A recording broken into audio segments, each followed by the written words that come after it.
এই যে যে আসতেছে 31 নাইট, পহেলা জানুয়ারি, এই জানুয়ারি মুসলিমরাই পালন করে। এই পহেলা জানুয়ারি কিভাবে আসলো জানেন আপনি?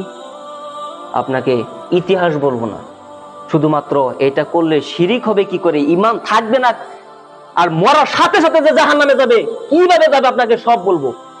আপনাকে সহজ ভাষায় বলছি, এই যে 31 নাইট পালন করা হয়, এটা হচ্ছে খ্রিস্টানদের। পূর্বে হাদিস বলছি, মান তাশাব্বাহা বিকাউমিন ফাহুয়া মিনহুম, যে ব্যক্তি যাদেরকে অনুসরণ করবে, যাদের সাদৃশ্য মেনে চলবে, তাদের সাথে তার বিচার হবে। এখন কোন মুসলমানের বাচ্চা যদি এই 31 নাইট পালন করে, উদযাপন করে, এই ব্যক্তির ঈমান সাথে সাথে কেটে গেছে। একে মারা যাওয়ার সাথে সাথে মুসলিমদের কবরস্থানে তাকে দাফন করা যাবে না, যাবে না, যাবে না। এই ব্যক্তি শেষ, ঈমান ইসলামের সাথে সম্পর্ক শেষ। একবার শুধুমাত্র জীবনে কি করলো, আপনার এই পহেলা জানুয়ারি পালন করলো। কিভাবে আপনাকে বলছি, আপনি এই মসজিদের খুতবা শেষ হওয়ার সাথে সাথে বের হয়ে আপনার মোবাইলে একবার সার্চ করবেন কি জানুস, মারার সাথে সাথে দেখবেন একটি মূর্তি আসবে। এই মূর্তিটার মাথা দুই রকম, সামনে একটি মাথা, পিছনে একটি মাথা। এই জানুস আপনার রোম দেশে রোমক যারা রয়েছে, এই রোমকরা তাদের যে এমন কোন মূর্তি নেই, এমন কোন পাথর নেই যে পাথরকে তারা ভগবান বলে উদ্ধারকারী হিসেবে তারা মানে নাই। প্রত্যেকটা পাথরকে, প্রত্যেকটা ভগবানকে তারা কি করতো, পূজা করত। কিন্তু তারা বিশ্বাস করত এই প্রত্যেকটা ভগবানের থেকে সব থেকে শক্তিশালী যদি দেবতা থাকে তাহলে এই জানুস। তখন তারা কি করলো, এই জানুসকে খুশি করতে পারলে আমরা জান্নাতে যেতে পারবো, কারণ জানুসের যারা অনুসারী তাদের হাতে থাকে চাবি, আর এই চাবিকে তারা মনে করে জান্নাতের চাবি, জান্নাতের চাবি তারা মনে করে।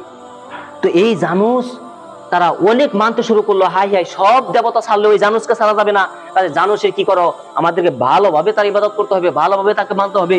এই জানুসকে ভুলে গেলে কাম হবে না। তার দুই মাথা দুই মুড়া, মানে এই সামনে যেভাবে ভবিষ্যৎ দেখতে পারে ঠিক তদ্রুপ পিছনে থেকে তার সে অতীত দেখতে পারে।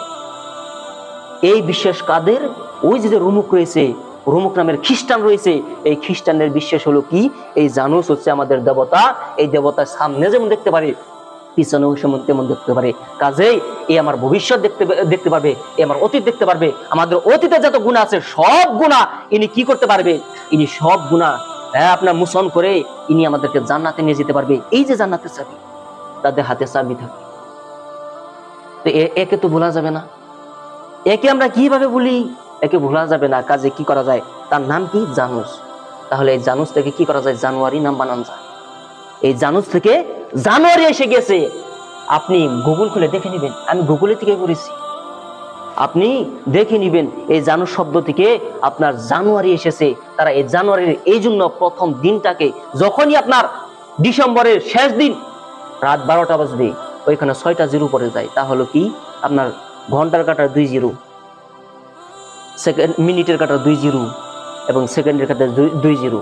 এই যে 6 জিরো, এই 6 জিরো যখন এসে যায় আর প্রথম পহেলা জানুয়ারি এসে যায়, সাথে সাথে তারা উদযাপন করে, গাইটা ফুটায়। কেন, আমাদের দেবতার যে এই উদযাপন করার দিন, এই দিন এসে গেছে। কাজে আমাদেরকে কি করতে হবে, উদযাপন করে আমাদের দেবতাকে খুশি করতে হবে। আর আমাদের দেবতাকে যদি আমরা খুশি করতে পারি, তাহলে আমার অতীতের যত গুনাহ রয়েছে সব গুনাহ মাফ করে দিতে পারবে এই দেবতা। কাজে দেবতাকে কি করতে হবে, খুশি করতে হবে। আর এই খুশি যদি কোনো মুসলমানের বাচ্চা এটা মেনে নেয় যে এই দেবতাকে খুশি করতে পারলে আমার জীবনের সব গুনাহ মাফ হয়ে যাবে, আর সামনে আমার অতীতের যে ভবিষ্যৎবাণী করে দিতে পারবে। কাজে কি করতে হবে, পহেলা জানুয়ারিতে আমাদেরকে ড্যাগ বাজাতে হবে, আমাদেরকে গাইটা ফুটাতে হবে, আমাদেরকে আনন্দ করতে হবে, ফুর্তি করতে হবে। কাজে ফুর্তি করে কি করতে হবে, এই দিনটাকে আমরা উদযাপন করতে হবে, পালন করতে হবে, আর এই দেবতাকে খুশি করতে হবে। এটা কার ধারণা, খ্রিস্টানদের ধারণা।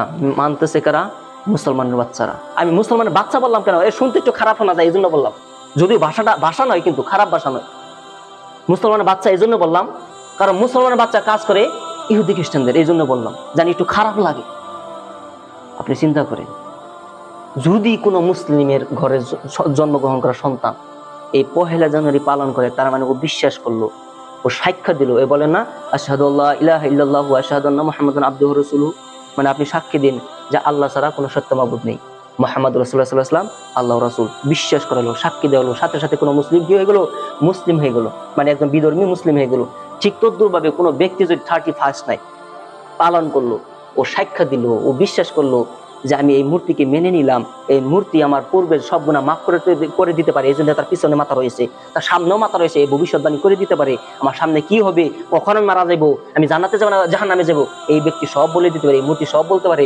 এটা বিশ্বাস করলো, ওই দিন থেকে এই ব্যক্তি ইসলাম নামের যে দরজা রয়েছে, ইমান নামের যে আপনার বস্তু রয়েছে, এটার দিকে তালাক খেয়ে, তালাক 1-2 তালাক না 100 তালাক খেয়ে এই ইসলাম থেকে খারিজ হয়ে গেল, ইসলাম থেকে খারিজ হয়ে গেল। আর এই ব্যক্তি যদি পরের দিন মারা যায়, এক ডাইরেক্টলি আপনার হিন্দুদের যে আপনার যেখানে পুরে ওইখানে নিয়ে যেতে হবে, এখানে পুরে ছাই করে একে আপনার পানিতে ফেলে দিতে হবে, একে পানিও গোসবে না, একে পানিও গোসবে না, ধর্মের সাথে জালিয়াতি করেছে।